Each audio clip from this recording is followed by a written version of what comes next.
Hello युवान, welcome Yuval. आज हम बात करेंगे मार्केट के बारे में कि आज पूरे दिन बाजार में क्या हुआ, क्या हलचल हुई, उस पे हम बात करेंगे।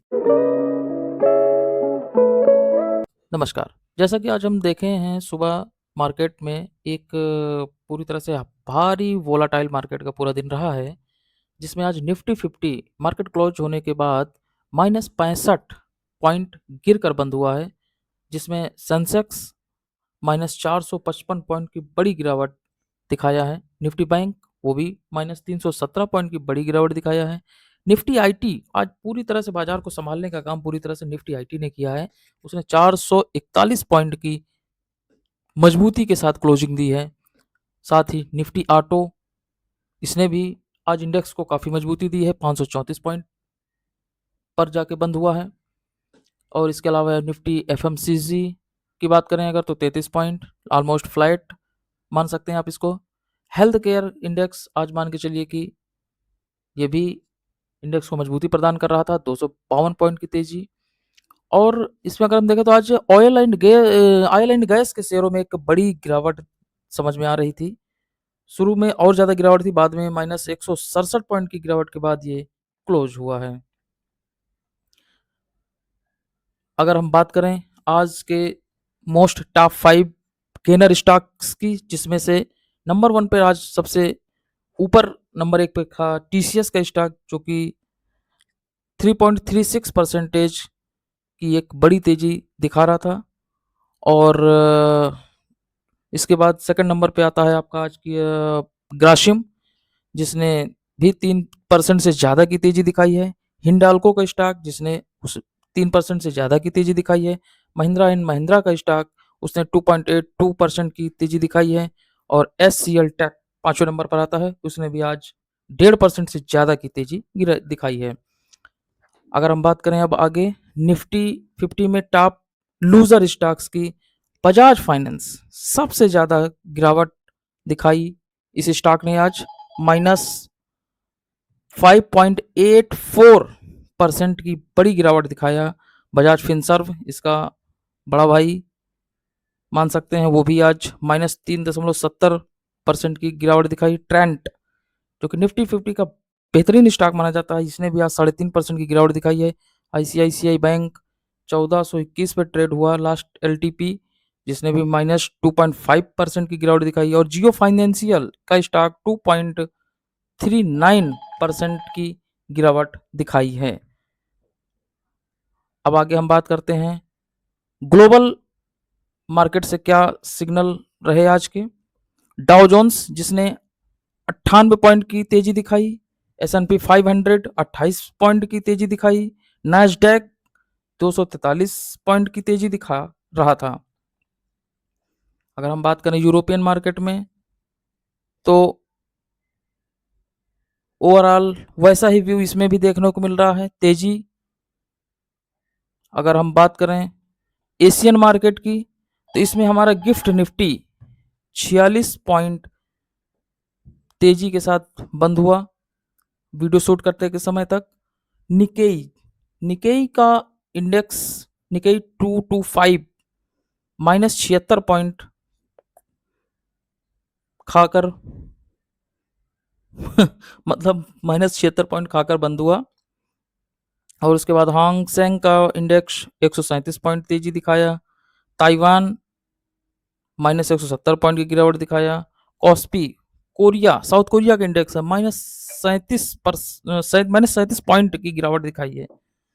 ओवरऑल मिला जुला संघाई, जो कि चीन का इंडेक्स है, इसने 39 पॉइंट की तेजी दिखाई है।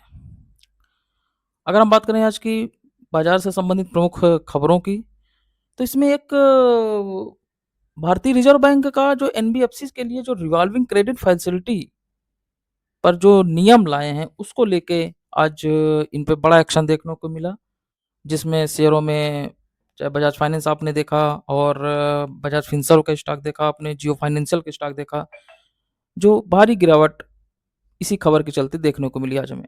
कच्चे तेल में उछाल, आज फिर से कच्चे तेल में एक बड़ा उछाल हुआ, $82 $83 के पार निकल गया। ये भी आपने देखा। ग्लोबल संकेत जो थे आज अमेरिकी बाजार में गिरावट, हम आपको उसको कवर कर ही चुके हैं। अब बात करते हैं, आज हम फिर से बात करें आज आपके लिए, तो अगर किसी खास स्टॉक जो कि एक अच्छे वैल्यूएशन पर आकर एंट्री बनाने के लिए मिल रहा है, इसमें मैं बता दूं कि इसमें हमारी किसी भी प्रकार की बाई या सेल रिकमेंडेशन नहीं है, ना ही किसी प्रकार की निवेश करने की सलाह है, ना ही किसी प्रकार की होल्ड करने की सलाह है, ना ही किसी प्रकार की बेचने की सलाह है। ये डिस्क्लेमर मैं पहले से आपको दे दूं। ये वीडियो सिर्फ नॉलेज के पर्पज से बनाया जा रहा है। इसमें अगर हम बात करें आईआरसीटीसी, इसको हमने कवर किया है। ये एक इसमें बहुत ही फेयर वैल्यूएशन पर ट्रेड हो रहा है। अगर हम इसकी बात करें तो आज की डेट में इसका लास्ट ट्रेडेड प्राइस 519 रुपये 95 पैसे था, और इसका अगर हम देखें तो 52 वीक हाई 739 रुपये है, और इसका डे हाई 521 और 514 डे लो रेंजेज ये इसकी थी। और अगर हम इसकी आगे बात करें तो इसका ऑल टाइम हाई 1279 रुपये 26 पैसे है, और इसका 52 वीक 485 रुपये है।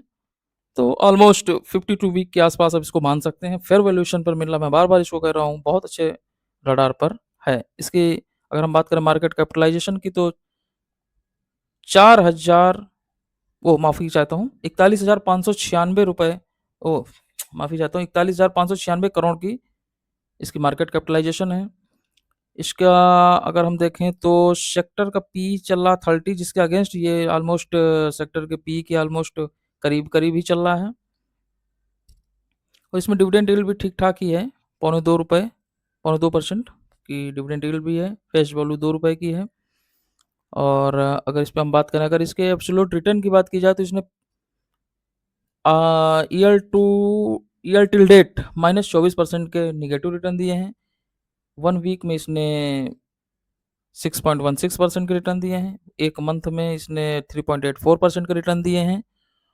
और अगर हम बात करें, इसने एक साल में -28% के रिटर्न दिए हैं, 2 साल में -44% के रिटर्न दिए हैं, 3 साल में -20% का रिटर्न दिया है, 5 साल में इसने ऑलमोस्ट 4.51% का रिटर्न दिया। ऑलमोस्ट आप मान सकते हैं कि सेविंग बैंक अकाउंट की तरह रिटर्न दिया है, जो कि ऑलमोस्ट फ्लैट भी आप मान सकते हैं शेयर मार्केट के हिसाब से।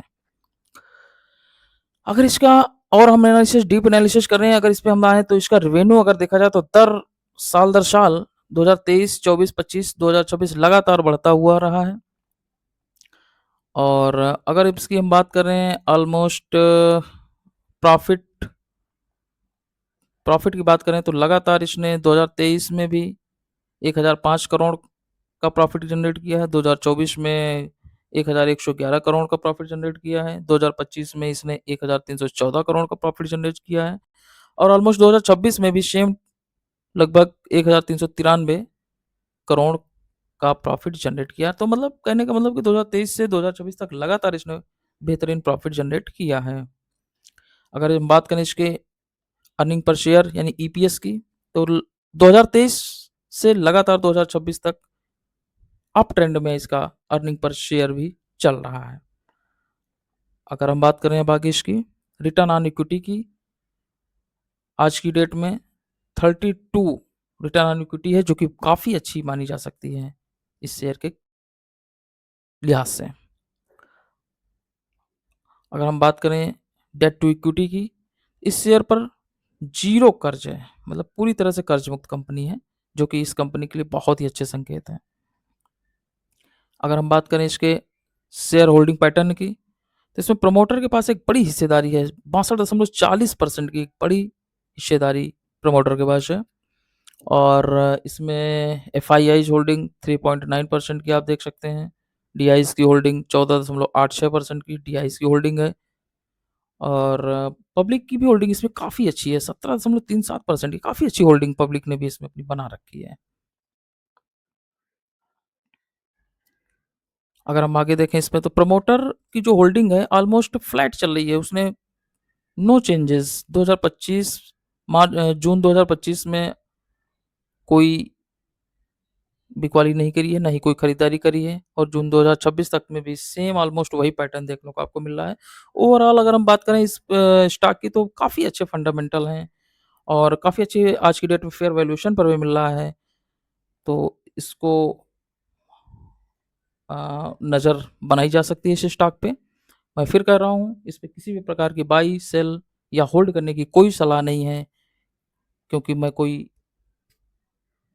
सेबी रजिस्टर्ड वित्तीय सलाहकार नहीं हूँ। ये सिर्फ वीडियो एजुकेशनल पर्पस के हिसाब से बनाया गया है। इसमें किसी भी प्रकार की बाई, सेल, होल्ड की रिकमेंडेशन नहीं है। Thank you.